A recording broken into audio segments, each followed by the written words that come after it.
we're taking Gia. Number one milk here in... But this is the wrong side. Bawal umi.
Less air inside, not advisable for us. So, hello to Timubo Cave. It is on your excited.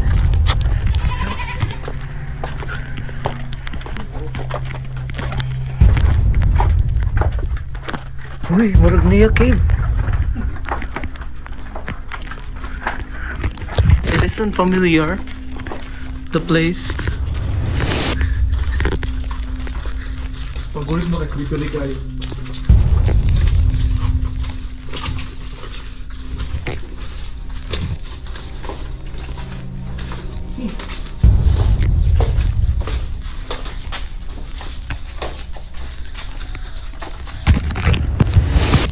Now inside a cave.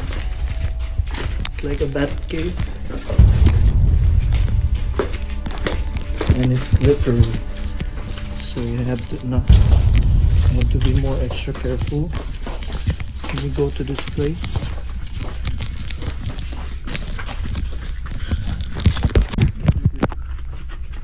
Are we allowed to use the lights? Yeah.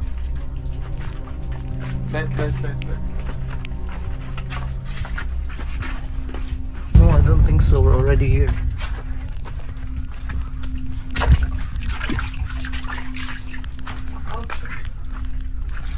Wow.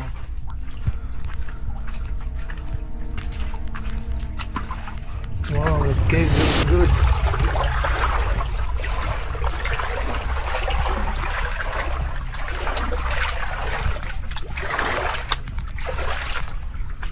We're here.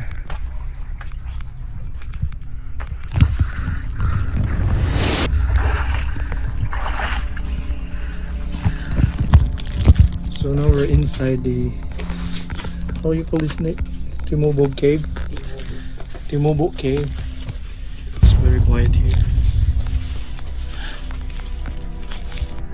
What should I do with this?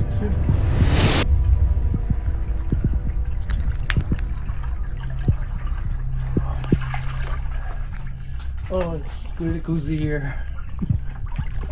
Mabaw na. Siguro. Padong na dito. I don't know. Look. So much things running in my head.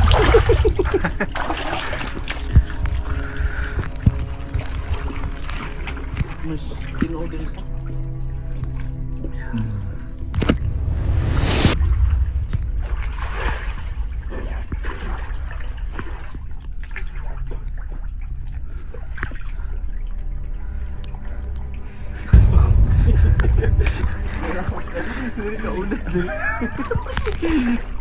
So this is different from the first cave we went in. The first cave was just like maybe right after you get into the main entrance, you get to see the water. This one you have to go down the stairs.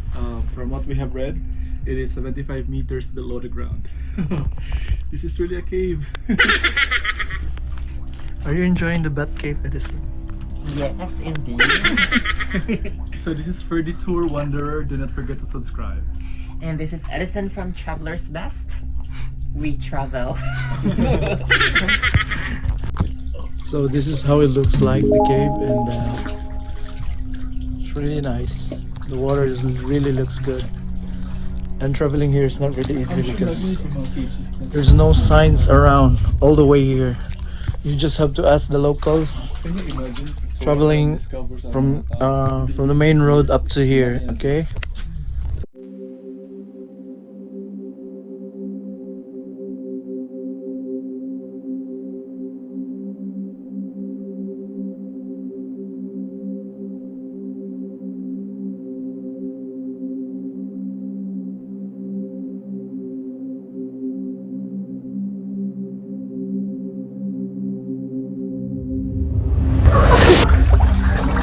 Travel. I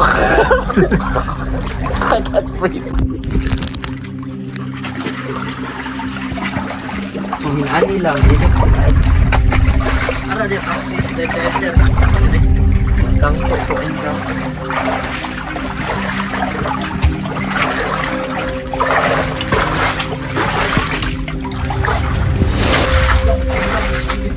Huh? Chinilas.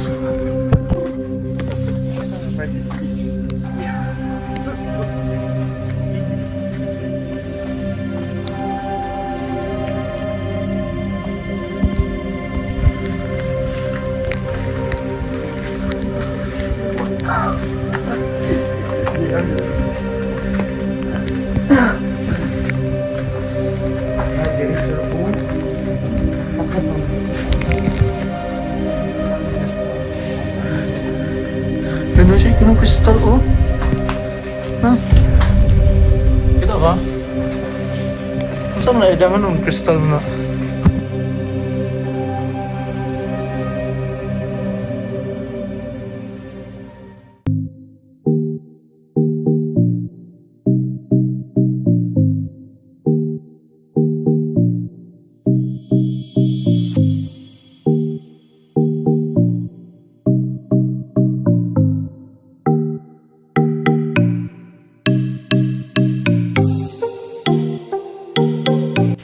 It's our day 3 here at the Camotes Island, and now we're not ready to go home yet because we want to stay here more.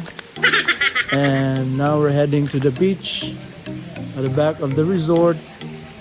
We want to see how the beach looks like. So we're waiting for the tenant to open the gate.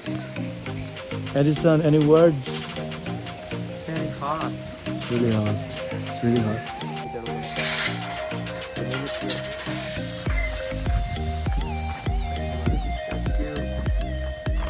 So property pa rin yung lagay. Apil pa din sa inyong hangkuan.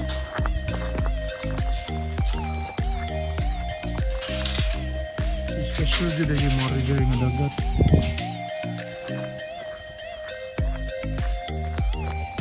This is the beach of no return. Kay gilakan dali.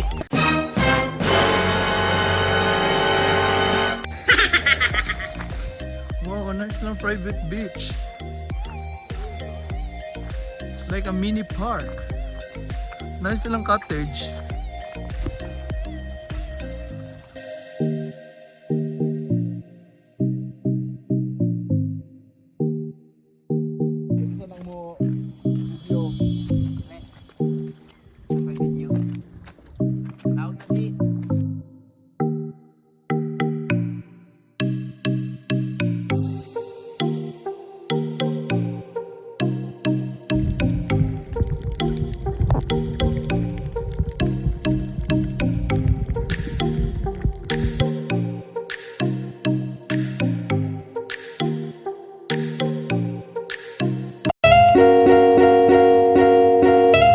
can you say about this resort?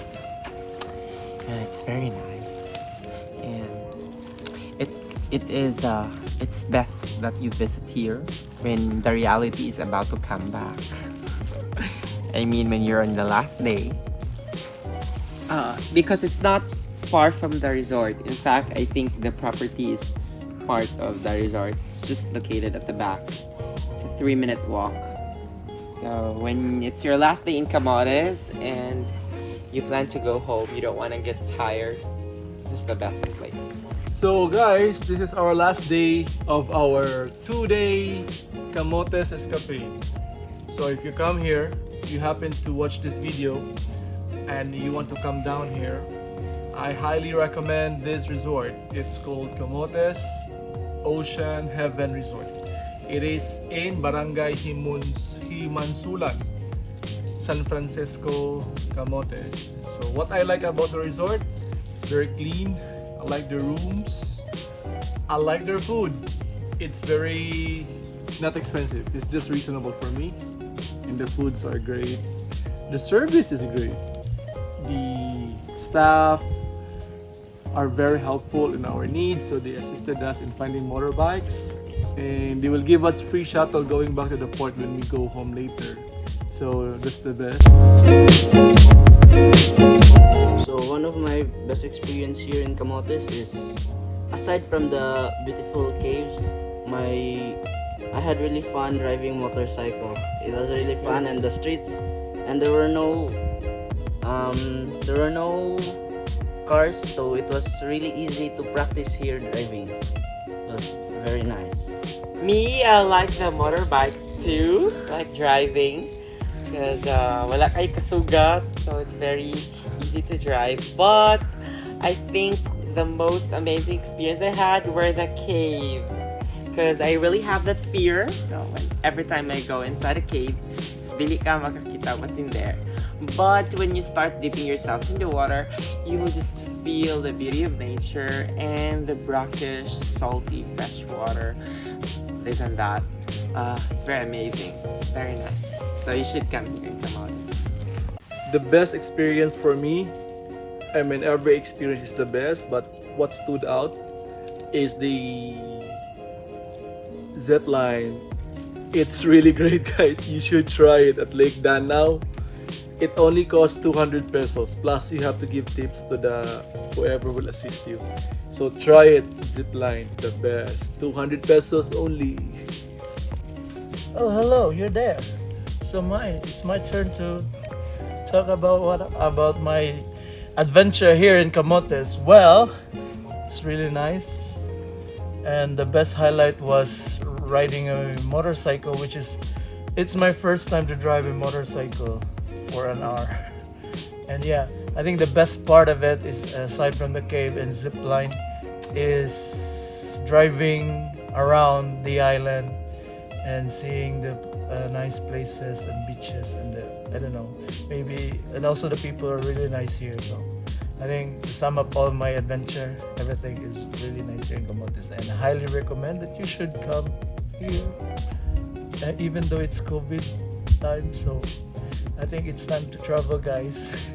Get out from your sack and enjoy the sun, like what we do. Oh.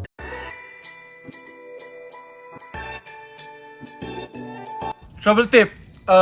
You have two choices to come here. Either you go via Danao or you go Pier 1 via Ocean Jet. So, but the most convenient is Pier 1 Ocean Jet going to here. So that's my travel tip. Hello, hi there. My tip would be is to directly call their phone numbers for the hotel, so you'd be able to save up money instead of booking them online, because you know there are other charges, taxes, this and that. So it would be easy if you give them a call, and they're very accommodating.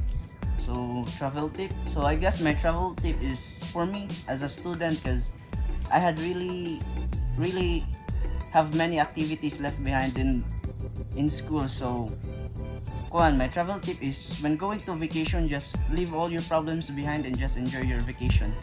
So that's my travel tip as a student. Once you get here in the island, I think you need to find a a mode of transportation, and they offer here a motorcycle ride, which is only the price of 500 pesos for the 24 hours of rent. So I think that's the best way you can travel all the way, around this place, and then by renting a transportation, and that will be my travel Tip. tip. Sorry. Okay, yeah, that's it.